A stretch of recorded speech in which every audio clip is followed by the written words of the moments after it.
people.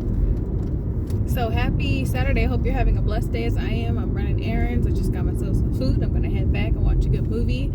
So I wanted to talk to you about the importance of dealing with narcissists and the significance of it, right? Because I don't think a lot of people are aware of this, but I'm just going to say it plainly. I'm not going to do this long introduction, but the more that you deal with a narcissist, the more narcissistic you become. There's something that happens when you're involved with a narcissist where not only are you teaching them how to be a narcissist, because the more empathetic you are, you think that, oh, I'm empathetic, I'm kind, I'm compassionate, I'm softening their heart. All you're teaching them how to do is to become a better manipulator. So you're helping them to hone their narcissistic skills. But in the process, you're learning things from the narcissist too. You're learning that when I try to speak to you nicely, you don't listen. So the way I communicate with you is that I have to become aggressive. I have to get loud. I have to yell. I have to say something that's going to catch your attention. You're learning, hey, when I'm trying to be nice to you is when you try to take advantage of me the most. So I have to put all of these walls and boundaries up to make sure that nobody has access to me, so nobody can hurt me in that way. You learn to become defensive. You learn to snap. You learn all of these different things that were not, maybe they were not in your personality trait before. Maybe that was not your personality, but you've learned through trauma responses to become more aggressive and to become more like the narcissist. And this is so important because a lot of people, I remember I looked at myself and I did an assessment of myself after I left my relationship, and I remember I was studying narcissism, and I didn't think that the person I was with was fully a narcissist. I thought he had some narcissistic traits, or he potentially was a narcissist, but I was very optimistic that he could change, because when I met him, God spoke to me about him. So I was convinced and optimistic that he's going to be exactly who God said he's going to be. Even if he's not looking like that right now, I'm confident that he's going to become a better version of himself. And as the relationship went on, I didn't see that, but I tried my hardest to maintain that, because I truly believe when God says something that it's going to come to pass. I believe in God's perfect plan. So I didn't fully believe this person was a narcissist, but I did see the traits.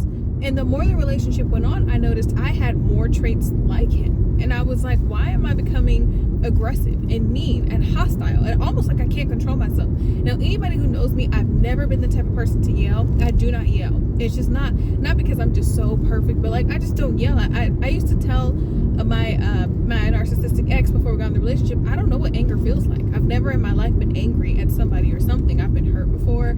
I've been sad. I've been disappointed. But to be angry, no, I don't feel that emotion of feeling angry. So for me to be the end of the relationship, and I'm feeling anger and frustration, and I'm feeling hostility, and I'm feeling all these emotions I've never felt before, that was overwhelming for me, because I never felt that way before in my life. And I realized that a lot of my anger and frustration was guiding how I was communicating with the narcissist. I was communicating with him based off of that anger and frustration. I would snap at him so quickly. If I felt like he was trying to gaslight me, manipulate me, if I felt any of that stuff, I snapped quick. And I was quick to put him in his place. And I was quick to tell him, don't even talk. If you start talking, we're going to have a problem. And I'm not an aggressive communicator. So for me, that was very outside of my character, and I knew it, but I also didn't feel like I had control over it, because I felt out of control of myself. Something that happens when you're in a narcissistic relationship is that narcissist regulates your moods, because if they're in a good mood, and then you're in a good mood. If they're in a bad mood, then you're in a bad mood. It's sometimes not on purpose, but it's a lot of times a narcissist will often mistreat their partners when they're in a bad mood, and sometimes they'll mistreat their partners when they're in good mood too.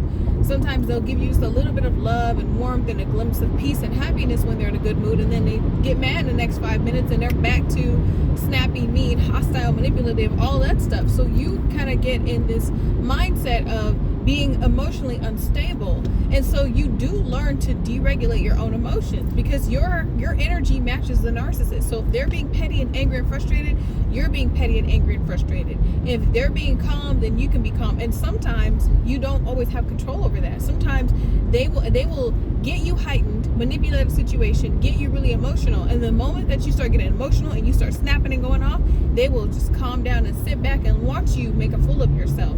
So they know how to manipulate and regulate your emotions. That's why a lot of narcissists will cause arguments, and then when the argument gets to its height, they'll either do something to try to soothe you or calm you down, or they'll just leave, because it's their way of saying, I have control over your peace. So the more that this is happening to you, the more you're going through emotional abuse, the more narcissistic traits you're going to have. And guess what? I hate to break it to you, because some of us like to think, I'm the person who was hurt here. Even if you are the one who was hurt, your narcissistic traits do have a negative impact on the people around you, because they're experiencing the hostility and the treatment and the behaviors and the defense mechanisms. Unfortunately, when we're traumatized by the narcissist, we're not able to turn that on and off. We're not able to say, you know what, I'm just like this with the narcissist, but when I go to work, I'm just the most pleasant, wonderful person ever. When I'm with my children and my family and and my friends, I'm the most positive person ever. You're not able to really create that consensus or that sense of peace. So what I want to say is that if you're dealing with a narcissist and you're dealing with them, just understand the implications of being around a narcissistic person. Understand that it's not just you getting hurt, it's also changing you and rewiring how you operate and how you do your trauma responses.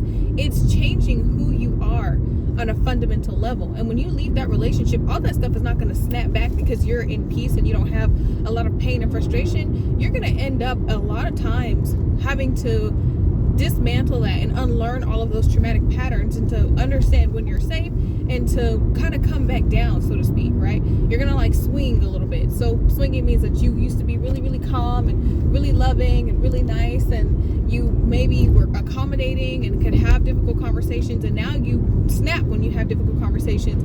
And it's kind of getting back to that place of learning, I feel safe again, so I don't feel the need to snap. I don't need to be defensive because I'm not proving my worth to somebody. I'm literally just having a conversation. A disagreement is just a disagreement. It doesn't mean that this person is destabilizing my mood. You have to learn how to come back down and to have normal conversations again, and to be a normal person with normal people. That's going to take time, and that's going to take you being around safe people. But I say this to say, there's a Bible verse that says, guard your heart. And I can't remember the correct verbiage at this moment, but it's basically saying, like, guard your heart, because things flow through your heart. Like, what you allow into your heart flows out of you. And I'm saying this is so important because a lot of people try to deal with narcissists for as long as they can, and they think that they're just being in the fire and they're not getting burned. And to some degree, maybe the grace of God is keeping you from the full extent of what you're experiencing, but you are eventually going to get burned if you keep playing around with that narcissist. The more you indulge and you continue to contact them and be around them and hang out with them as if nothing is wrong, you're going to learn narcissistic patterns. You cannot be around someone and be triggered all the time and then just say, I'm just going to walk away and be myself and this peaceful person. You're going to struggle and have an issue with who you are as a result of that. Your identity is going to be constantly questioned the more you're around that narcissist. So I say all this to say, please make sure you're guarding your heart. Guarding your heart starts with who you allow around you. Some of you are going to have to deal with narcissists. You cannot escape narcissists in this world. Like, you might leave a narcissistic relationship and then have a narcissistic boss. I dealt with that after I left my narcissistic relationship. I wasn't around my ex anymore, but I had, narcissistic people that I were close to, other people. I had a narcissistic boss. So now I'm just kind of like, not all my bosses are narcissists, but I had one particularly at the time who was. And so I had to deal with that. And I'm like, wow, I'm like trying to heal. And then I have these triggers, and I had to kind of bring myself down and say, this is a different situation because I get to go home. There's a benefit that I'm getting out of this. I'm not just being triggered and left in the dark. Like, I'm dealing with this person for a finite amount of time, and then I get to go home and disconnect. And so I had to create boundaries, and it actually helped me to work on myself because I dealt with a narcissist, then had a narcissistic boss I was dealing with, and then also I was in therapy to process all of this, and I was reading books by, psychologists, and watching videos and listening to podcasts and reading articles and reading studies. So I was educating myself and understanding how trauma was working in my body, and also understanding what I was experiencing at work and the behavior patterns, and learning not to personalize people's mistreatment of me at the same time. But again, I just want to emphasize that if you're playing in fire, you're going to get burned long enough. So you really have to consider what type of boundaries and what level you're willing to go. And one last thing I just want to say, the more leeway you give a narcissist, the more energy you give them, the more you indulge in those arguments, the more you fight back because you're standing up for yourself, the more you continue to allow the narcissist to get under your skin, the more control they have over you. No emotional response to the narcissist is the most control that you can have when you're dealing with a narcissist, point blank period. The more emotional of a response, then they know they can get to you.